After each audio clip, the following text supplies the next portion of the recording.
엑셀에서 파이썬을 사용을 할 때 파이썬에서 가장 유명한 패키지 중에 하나라고 볼 수 있는 판다스의 데이터 프레임을 만들 수가 있죠. 데이터 프레임 객체를 단순히 만드는 걸 넘어서서 그룹별 차트를 그려보는 내용에 대해서 살펴보도록 하겠습니다. 우선 화면 좌측에 있는 것과 같이 생산일, 품명, 개수라는 세 개의 애트리뷰트를 가지는 샘플 데이터가 있다고 가정을 하고요. 이 데이터에 대한 데이터 프레임을 보시는 바와 같이 D1이라는 이름으로 만든 상황을 가정하도록 하겠습니다. 이렇게 만들어진 D1이라는 데이터 프레임 객체의 이름이죠. D1이 이름이죠.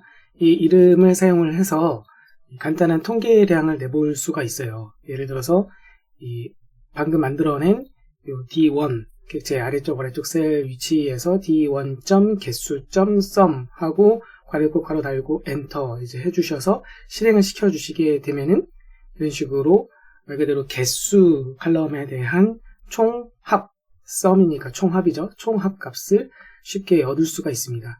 이렇게 입력을 할 수도 있고, 혹은 D1에 대괄호 하고 나서 개수를 이제 딱 그 쌍따옴표로 해서 감싸주시면, 이렇게 하면은 D1이라는 테이블 상에서 개수라는 이름의 이 칼럼을 지칭을 하게 됩니다. 그 칼럼에 대하여서 sum 함수를 호출하게 되니까 이런 식으로 207이라는 값을 얻을 수가 있습니다.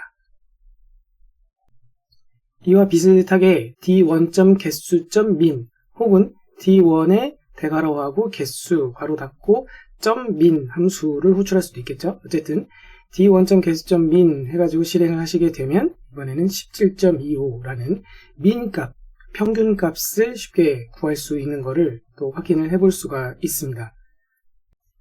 이렇듯 이 sum이라든지 min 값과 같은 간단한 통계량을 쉽게 구할 수 있는 것을 보여드리고 있는데요.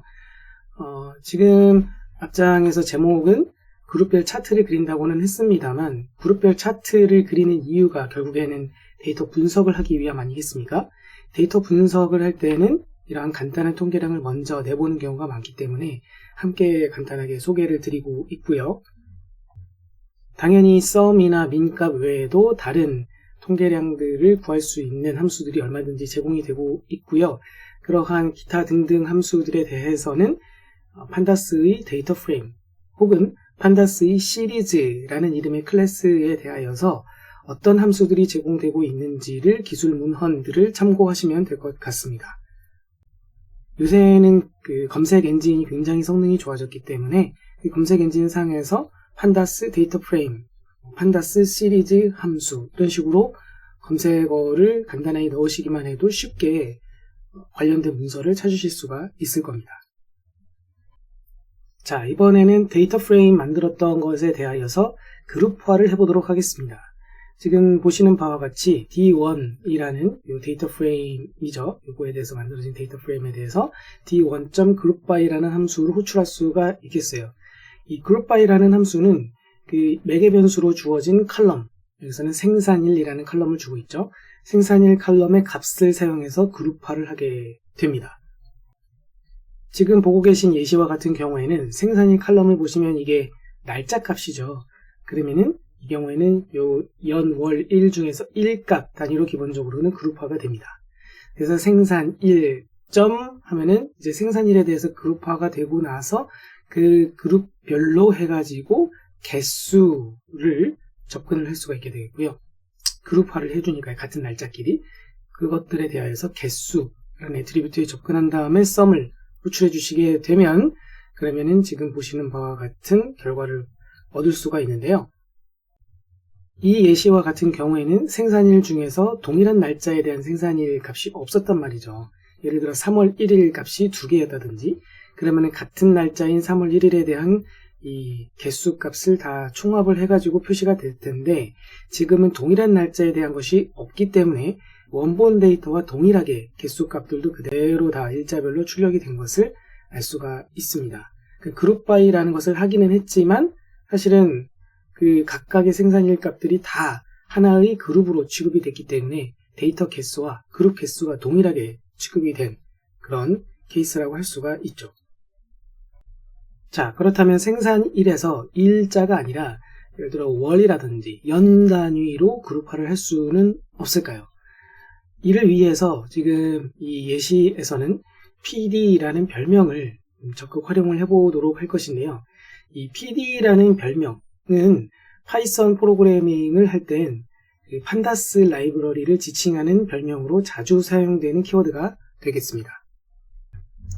예를 들어서 파이썬 프로그램을 짤 때 첫 번째 줄에서 import pandas as pd라고 하게 되면은 사실 이 문법을 꼭 아실 필요는 없지만 이 pd라는 키워드가 어디서 유래했는지를 설명드리는 거예요. import pandas라는 파이썬 문법은 pandas라는 놈을 갖고 와서 내가 쓰겠습니다 라고 하는 일종의 선언이거든요. 그런데 갖고 올 때 이 판다스라는 이름으로 이제 갖고 왔더니 계속 그 판다스 안에 있는 데이터 프레임을 사용하려고 할 때마다 pandas.dataFrame, pandas.dataFrame 계속 이렇게 쓰다 보니 판다스라는 이 글자를 다 쓰는 게 일일이 쓰는 게 귀찮다는 말이죠. 그래서 import pandas 한 다음에 뒤에다가 as pd라고 붙여주게 되면은 나는 판다스를 이제 갖고 올 건데 이놈의 이름을 별명을 이제부터 pd라고 하겠어 라는 의미가 됩니다. 그래서 그 다음 줄에서는 이제는 pandas.dataFrame이 아니라 pd.dataFrame 이런 식으로 판다스를 줄여서 부를 수 있게 된 것이죠. 그럼 별명은 당연히 얼마든지 내 마음대로 지어줄 수 있어요. import pandas as kd 아니면 k1 이런 식으로 아무 이름이나 내가 원하는 이름을 붙일 수 있는 건 사실인데요. 사람들이 아무래도 이제 판다스 하면 pd 이런 식으로 우리나라 사람들도 파이썬 프로그램 하면 파랑 프를 딱 따가지고 파프 이렇게 줄임말을 많이 할 수가 있잖아요. 첫 글자를 보통 딴다고 하죠, 단어에. 비슷하게 판다스에서도 P와 D를 꼽아서 PD라는 이름으로 사람들이 별명을 붙이는 것이 거의 불문율 아닌 불문율이랄까요? 그렇게 되어버렸습니다. 그래서 PD 하면 사람들은 파이썬 프로그래머들은 판다스인가 보다 하고 떠오르는 그런 키워드가 되어버린 셈이죠. 이 점에 착안을 해서 이 엑셀에서 파이썬을 사용을 할 때도 판다스가 많이 사용이 되기 때문에 PD라는 이름을 판다스를 줄임말로 판다스의 줄임말로 사용하는 것을 허용을 해주고 있습니다. 별도로 import pandas as pd 이런 거 입력하실 필요 없고요. 그냥 바로 pd 뭐시기 해가지고 바로 사용을 하실 수 있도록 열려 있습니다. 자, 그럼 pd.grouper라는 것은 결국 pandas.grouper라고 보실 수 있는 것인데 여기서 이 grouper라는 놈은 어떤 역할을 하는 놈일까요? 판다스 그룹퍼 객체는 특정 칼럼 혹은 키 값에 대하여서 원하는 frequency, 원하는 주기마다 그룹화할 수 있도록 도와주는 놈이 되겠습니다. 그래서 우리가 지금 그룹 바이를 하고 있잖아요. 그룹 바이를 할 때 기본적으로는 생산일에서 연, 월, 일 중에 1 기반으로 해가지고 그룹핑이 되고 있었는데 그것에 대해서 주기를 지정을 할 수 있다는 얘기예요. 그래서 키 값은 생산일, 그러니까 생산일이라는 칼럼에 대하여서 주기를 일이 아니라 month, 그래서 freq은 m이라고 써주시게 되면 이게 month의 앞글자로 지금 보낸 것인데 미리 약속을 해놓은 거죠. m이라고 freq 값을 주게 되면 요 연월일이라는 요 데이터에 대해서는 요 month에 해당되는 것을 기준으로 해서 그룹핑을 하도록 해라 라고 그룹바이 함수한테 지정을 해주게 되는 것입니다. 자, 앞장에서의 그룹바이 함수랑 한번 잘 비교를 해봅시다.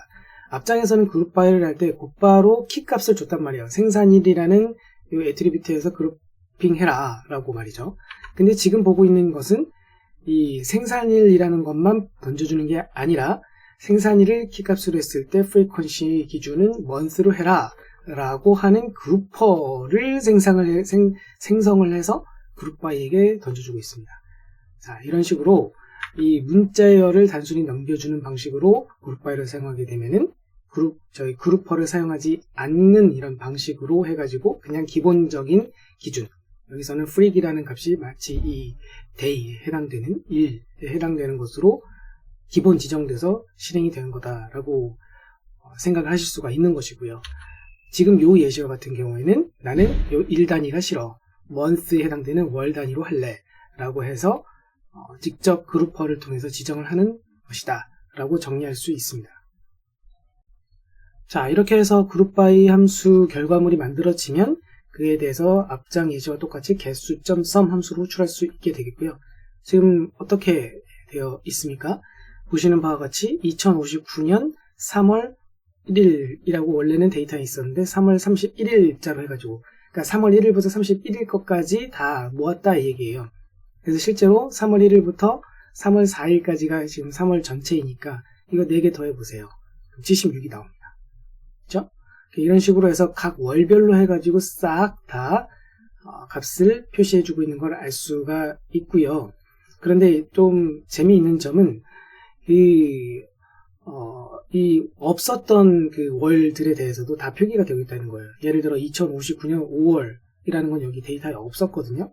그런데 frequency, 주기를 M으로 설정을 했기 때문에 없는 월들에 대해서도 다 일단은 그 표기를 해주고 있는 걸 알 수가 있습니다. 그리고 이 원본 데이터 값을 사용을 해가지고 데이터 프레임을 만들고 그 데이터 프레임에 대해서 그룹 바이를 했기 때문에 원본 데이터 값을 여기서 변경하시게 되면은 당연히 이 데이터 프레임 내용이 변경이 되게 되고 자동 반영이 돼요.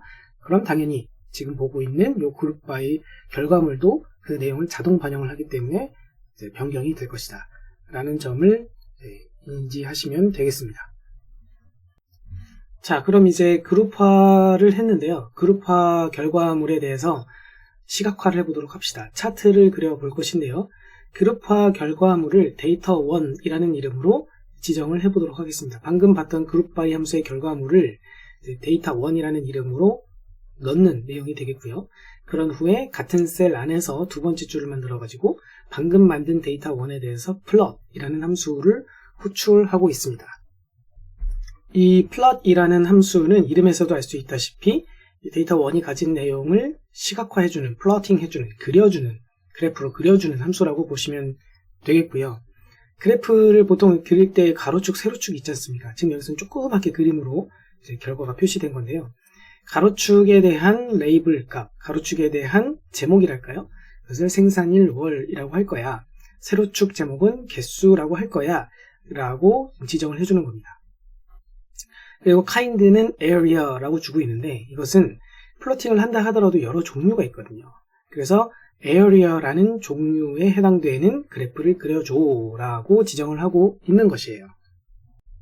이렇게 해서 실행된 결과물은 보시는 바와 같이 해당 셀 안에 간신히 들어갈 만한 조그마한 플롯으로서 그림이 그려지게 되는데요. 잘 보이지가 않죠. 그래서 이것을 키워주기 위해선 어떻게 하시면 되느냐? 일단 내가 이만큼의 영역 안에서 보고 싶어 하는 어떤 크기가 있다면 해당 셀을 포함해가지고 이런 식으로 일단 단순 드래그를 하세요. 그냥 드래그만 하시면 됩니다. 그럼 이렇게 영역이 확보가 되겠죠? 이렇게 된 상태에서 화면 상단에 있는 메뉴들 중에서 홈 아래에 있는 것들 중에 병합이 있습니다. 병합하고 가운데 맞춤. 예를 들어 이걸 눌러서 병합을 하실 수가 있어요. 그러면 그 병합된 그 셀 크기에 맞춰서 이 플롯 그래프도 자동으로 커지게 되겠고요. 지금 보시는 바와 같이 일단 크게 그림을 해놓고 나니까는 어떻게 그림이 그려져 있는지 볼 수가 있는데 이게 바로 area에 해당되는 그래프인 거예요. 그러니까 영역형인 거죠. 밑에 이렇게 그 색깔로 음영을 해가지고 칠을 해주는 그런 유형의 플롯 그래프를 그려준 것입니다. 이거 말고도 당연히 뭐 막대 그래프라든지 아니면은 이 선을 이용해서 그래프를 그린다든지 라인 플롯이라든지 그런 것들이 얼마든지 여러 종류가 제공이 되고 있으니까 이 kind 안에 어떤 값들을 전해주게 되면 내가 원하는 그래프를 그릴 수 있는지에 대해서는 앞서 소개드린 바와 같이 검색 엔진을 통해서 직접 찾아보실 수 있을 것입니다.